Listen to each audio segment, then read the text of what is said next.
Bonjour and welcome back to my channel again. Today I'm going to show you how to make banana flour salad the Nepalese way, the Gorkha way. Right now what you see is a veggie haul that I got from the mandi. The mandi is a place where you get all your vegetables at a wholesale rate. I could only find a banana flour that was slightly rough and toughened. This packet that you see contains ghee, which was gifted to me by my friend's mother on a plastic pouch. I don't usually prefer plastic, but I couldn't say no to her because she had made it so lovingly for me. And I'm going to pour this out into the jar before I start making the Bunga Achar or the banana flour salad. My kitchen looks a little messy and I'm sure you'll forgive me for that. After squeezing the entire content from the plastic bag, I just seal the jar and keep it aside before I get on to the next step. The outer layer is usually very tough, and these little florets that you see in my hand are the baby bananas which will grow into big ripe bananas one day. So you take out the stalk or the stem from inside like so, because that is really not edible and it can get stuck into your throat. Like with everything that you cook or that I cook everything from scratch. So it's a painstaking effort, but the rewards in the end is something to cherish for, to look forward to. And I hope you keep that in mind when you watch this video. So one by one, I take out the exterior shell and pick up the banana florets. Oops, the hazards of filming yourself, my goodness. Anyhow, moving forward, the exterior petals or the shell looks really pretty. A deep crimson inside with a slightly purple or violet tint outside. And the banana flour that I got this time was a little mature, so it was difficult for me to get out the stem from the inside. But as you can see, I'm managing quite well. And back home, we used to just go to the garden and just pluck a banana flower from the tree and then start making it. It was a blessed time. We were surrounded by nature, by mountains, hills and valleys. Here I'm trying to soak some lentils, some red lentils, because I have to eat while I'm filming as well. So I'm just soaking it in water before I put it on the cooker. I wash the lentils a good 2 to 3 times, rinsing off any excess muck that is gathered outside. And then I put it on a cooker while I'm cleaning simultaneously. It makes it easier to clean up later. I can't stress this enough. I'm cracking open a bulb of garlic, as you can see. I'll be using the garlic for both the lentils, which I will temper, and also for the Bunga Achar, because you do need a strong garlicky flavor along with the flavor of fenugreek, and I'll show you the process as we move along. In the meantime, I also have to cook some food to eat. I'm going to pressure cook the lentils first of all, and then I will temper the lentils beforehand so that it saves time for me later. And here I'm taking out some leftover rice and cleaning up as I go along. I can't stress enough the amount of cleaning that one has to do in the kitchen, scouring, cleaning, all at the same time. It's like multitasking, and it is imperative, it is very, very important, so that you don't, have a bad vibe around you in terms of bits of dirt and pieces of vegetables flying around, if you know what I mean. I turn on my 30-year-old gas stove while I press one pod of garlic and slice it into tiny pieces before I pour the oil and temper it with fenugreek seeds and garlic and get it slightly burnt. That's the traditional Nepalese way. It has to be burnt a little bit. And then I add in the lentils, frying it a little bit till it turns white, slightly white. And then I add in the turmeric and salt, and that's about it. And with a little bit of water and 3 whistles, my lentil or my dal or my masoor ki dal will get ready. I pour about a tablespoon of mustard oil and give the cooker a little swirl. While the oil is heating, I slice 2 pieces of green chilies, which I will temper the lentil along with the garlic and the fenugreek. What is life without chilies? The oil has heated up nicely and the garlic and the chili is crackling up nicely. To this I will quickly add a small teaspoon of fenugreek seeds. That's what will bring out the flavor. So pairing of food with certain spices has always been a tradition in India, and in South Asian cuisine I'm also adding a pinch of cumin seeds, and immediately I douse the cooker with the lentils. And as you can see, I am stirring it and the lentils are slowly changing golden white color, and adding every little piece of the lentil, frying it a little bit before I add the water and the salt and the turmeric.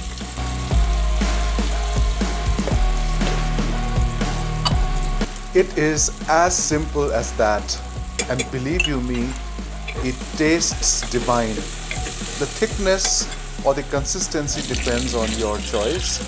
So I'm going to add a little extra water to make it slightly thin, and then I will eat this with rice and maybe some vegetable, or if the bunga ko achar is ready, with that. I give it a nice stir before I close the lid and wait for the whistles to come through. Oh, and one more ingredient, the Kashmiri red chili powder for color. This will really bring out and enhance the color and the flavor of the lentil.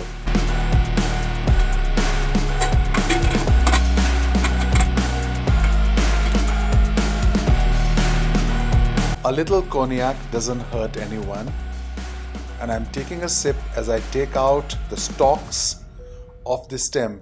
It is still quite a way ahead, so continue watching. The purpose of these videos is to not only share my culture and food to the people of the world, but also to remind ourselves that it is important to take a step back, maybe to the starting point, and take things slow, one step at a time. And hallelujah to the first whistle. There I go, peeling the cover again and again and again until I reach to the end point. And it is quite a pleasurable experience. If you haven't tried it, you should. That's the third whistle. I think I'll give it one more whistle. And we are done with the dal while I continue plucking out the stems from the baby banana leaves. My counter is looking a little messy, but I hope you'll bear with me. We are almost done, and I'm glad that I was able to move at a pretty fast pace.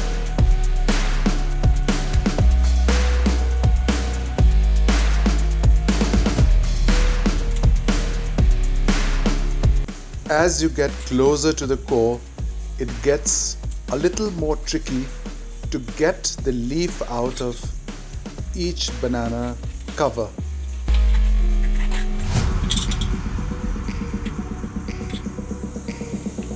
So far so good. Now I think I will just end up chopping the core because it is soft and tender and sweet. That's the last of the petals before I start chopping the core, and I'm going to use it roughly chopped because it is all going to be boiled and mashed up later in any case. I cut off the root and then I start chopping the baby core of the banana leaf. It is sticky, so mind you, it can stick onto your knife. There is a residue, but you can always oil your hands before you do this process. Well, I'm used to it, so it doesn't bother me that much. I peel off the residue.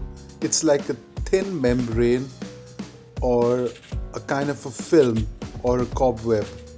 I know that's a gross comparison, but then it is what it is. And voila, just like that, I peel off the entire banana flour.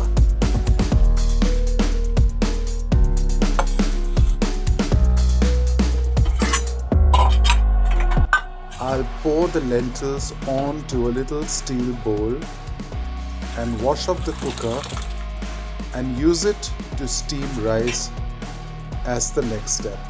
Remember, it's also important to eat. Along with the chopped banana flour and some potatoes, I will cook this or boil this with a little bit of salt and turmeric to take out any bitterness, and it becomes soft and I can squeeze the water out later. So continue watching. It may look like a long process in the video, but the real-time cooking actually took me only 30 minutes. That's all you need.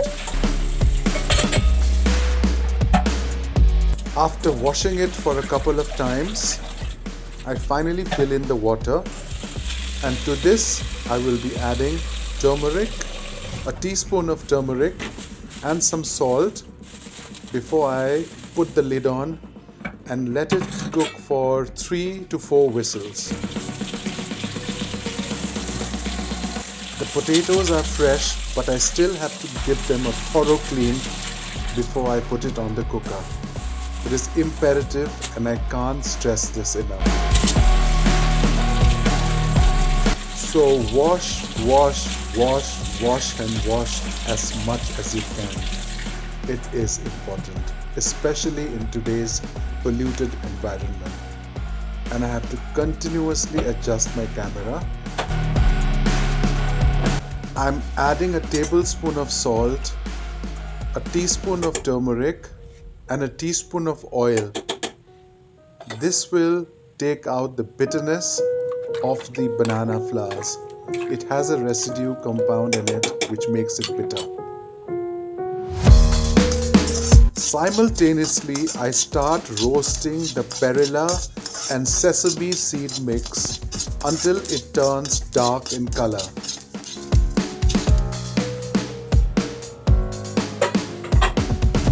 The banana flour potato mix is boiled and I'm going to strain it out, squeezing all the water as I go along.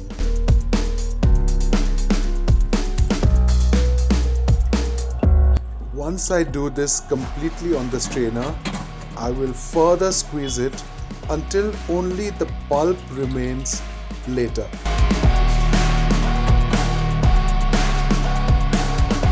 The potatoes, however, will be peeled and diced into veggies.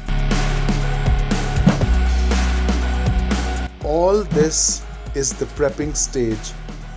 There is more to happen before this recipe comes through.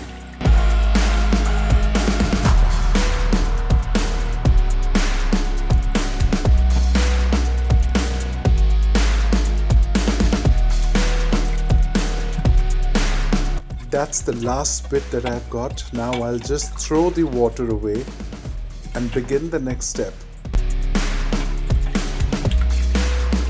potatoes are peeled and diced, the banana flour is squeezed, and I'm slitting some green chilies for the tempering. I'm grinding some red chilies which has been soaked in water, a few cloves of garlic, and a little bit of cumin and mustard seeds. All of these will go into the tempering.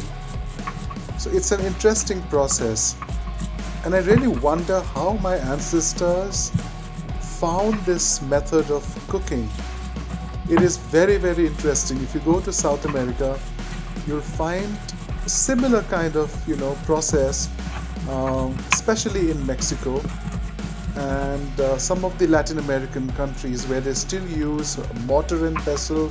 The way I'm doing it, the shape and sizes may vary, but then there are things which are running parallel to each other, which I find fascinating about food. Simultaneously, I'm dry roasting some spices which will go into the final spice mix. These will not be tempered, but these will be tempered along with the tempered oil.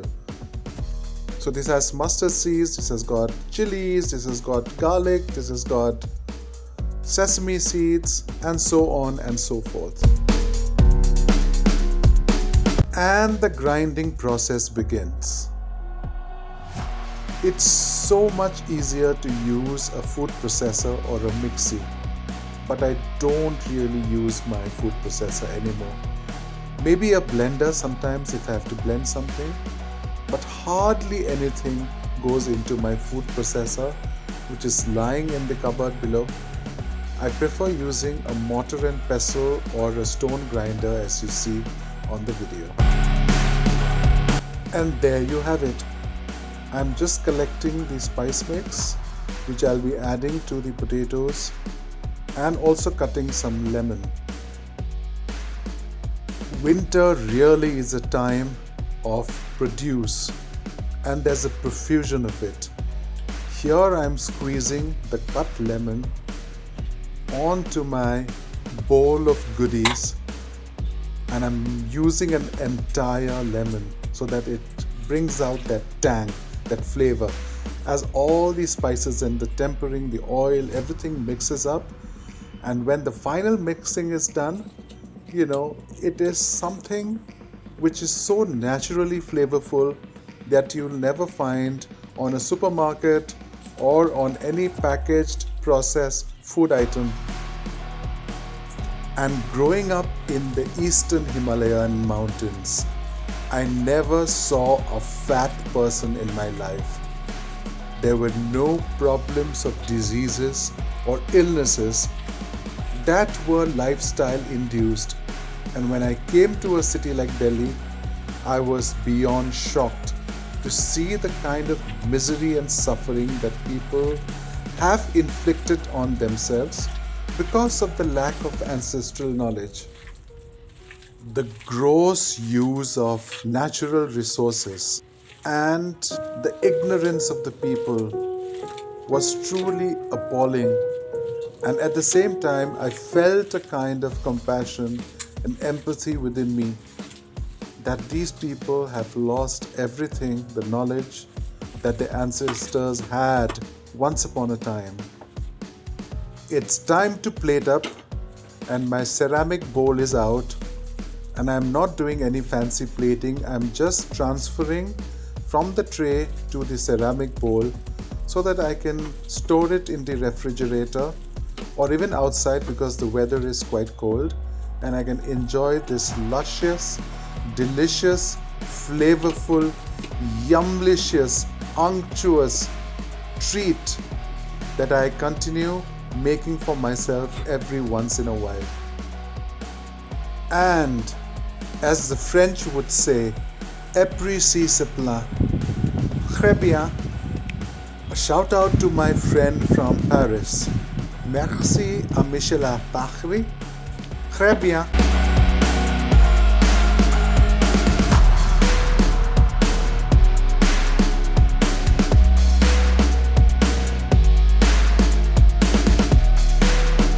आमामामामामा यो त छक्कै पर्नु के साह्रो फलेको